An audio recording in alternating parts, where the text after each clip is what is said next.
Сайн байна уу? Өглөө өдөр орой мэндийг та бүхэндээ хүргэе. Энэ удаагийн дугаараар бид Унгар улсын нийслэл хотод байрладаг Корвинесийн их сургуулийн талаар багахан танилцуулга мэдээлэл бэлтлээ.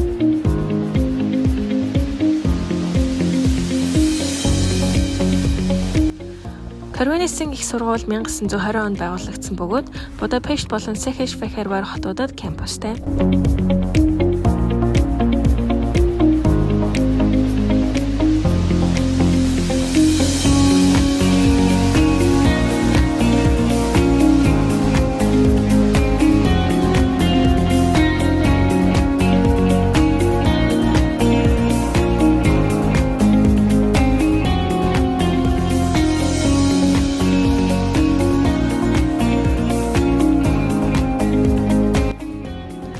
Унгар, Англи, Герман, Франц хэлүүдээр хичээл ордог бөгөөд нийт 9600 гаруй оюутан хичээлдэг.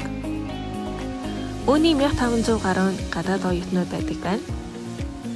Бизнес, эдийн засаг, нийгмийн ухаанаараа түлхүү хөтөлбөрүүдтэй бөгөөд Унгартай чансаагаараа дээгүүрт ордог сургуулиудын нэг юм.